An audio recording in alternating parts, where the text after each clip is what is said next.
শীত পড়লেই কলকাতা সেজে ওঠে নানান রকম মেলায়।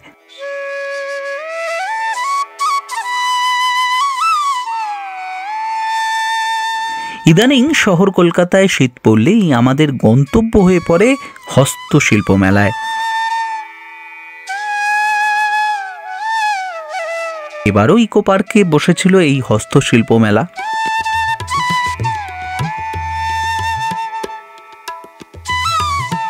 আমি আর দেবশ্রী প্রতি বছরের মতো এবারও গিয়েছিলাম ইকো পার্কের এই হস্তশিল্প মেলায়।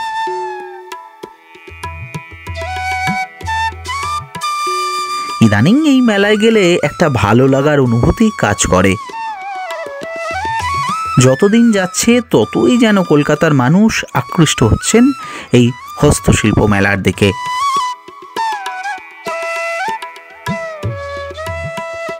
কত গ্রামীণ শিল্পীরা আসেন এই মেলায়।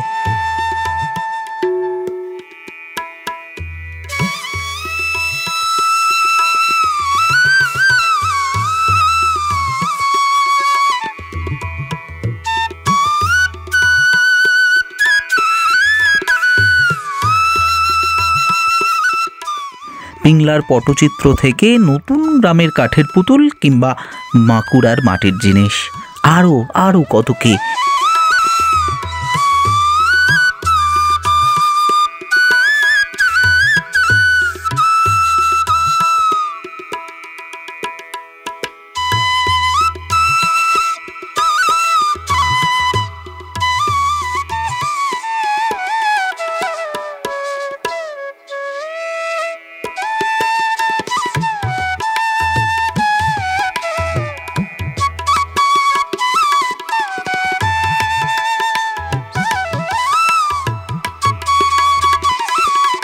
দেখতে দেখতে চোখ ভরে যায়।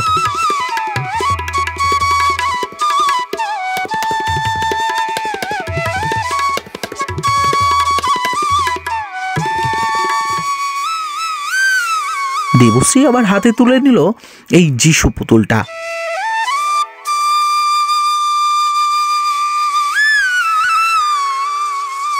আবার এগিয়ে গেলাম সামনের দোকানগুলোর দিকে।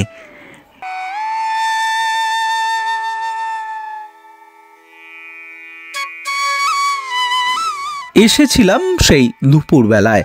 যত বেলা গড়িয়ে সন্ধে হয়েছে ততই যেন মানুষের আনাগোনাও বেড়েছে।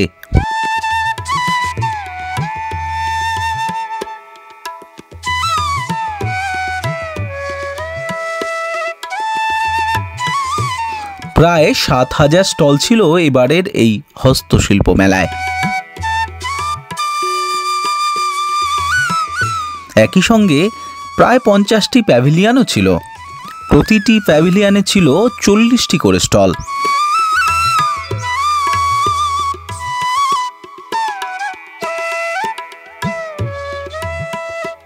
এখানেই শেষ নয়, ইকো পার্কের ১ নম্বর গেটের খোলা মাঠে আরও প্রায় ৩,০০০ স্টলের ব্যবস্থা করা হয়েছিল। কেমন বিকিকিনি হয় এই মেলায়? গত বছরের হিসাব যা পেয়েছি তাতে দেখা গিয়েছে বেচা কেনা হয়েছে ৬২ কোটি টাকা। এবছরও ভালোই হয়েছে, তবে হিসেবটা এখনো পাইনি বলে দেওয়া গেল না। রাজ্য সরকারের ক্ষুদ্র, ছোট ও মাঝারি উদ্যোগ ও বস্ত্র দপ্তরের পরিচালনায় আয়োজিত হয়েছে এই মেলা। এই মেলায় আসলে একটা জিনিস খুব ভালো লাগে, আমাদের চোখের সামনে বসেই অনেক শিল্পী তাদের কাজ তৈরি করে দেন। আরও একটা বিষয়, এই মেলায় ঢুকতে কোনো প্রবেশ মূল্য লাগে না।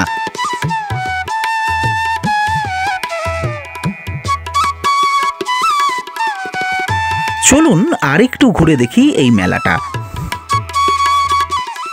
এই কাঁচের শোপিসগুলো কি সুন্দর, তাই না? এবার এলাম পুরুলিয়ার প্যাভিলিয়নে। এখানে আবার ছৌ মুখোশের শাড়ি।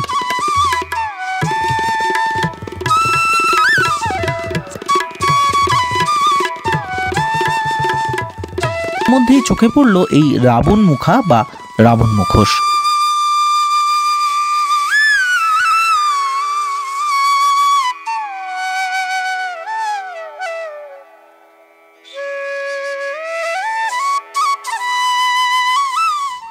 এটা দেওয়ালি পুতুল।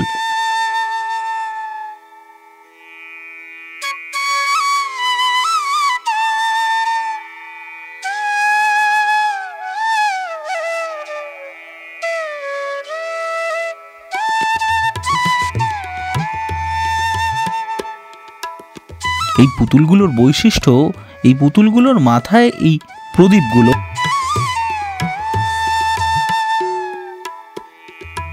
এইখানেই তেল দিয়ে প্রদীপ জ্বালানো হয়। এটা নতুন গ্রামের কাঠের পুতুল।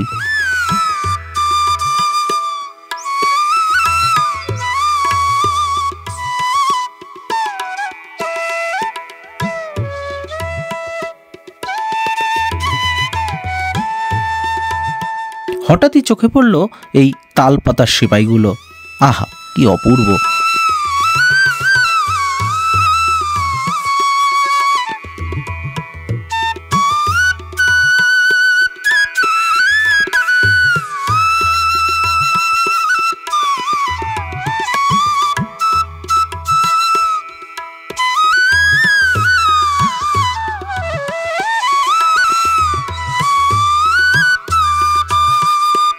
এই মনসার চালিটাও কি সুন্দর!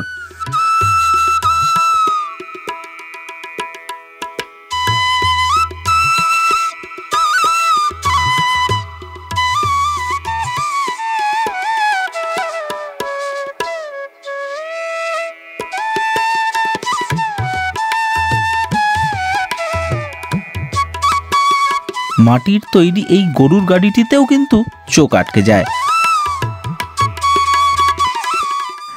আজকের ভিডিওর বিষয় ছিল এবারের রাজ্য হস্তশিল্প মেলা। যদি এই ভিডিওটা আপনাদের ভালো লাগে তাহলে অবশ্যই সাবস্ক্রাইব করবেন আমাদের ইউটিউব চ্যানেল ই বাংলা ব্লগসকে। একই সঙ্গে লাইক, শেয়ার আর কমেন্ট করতে ভুলবেন না যেন।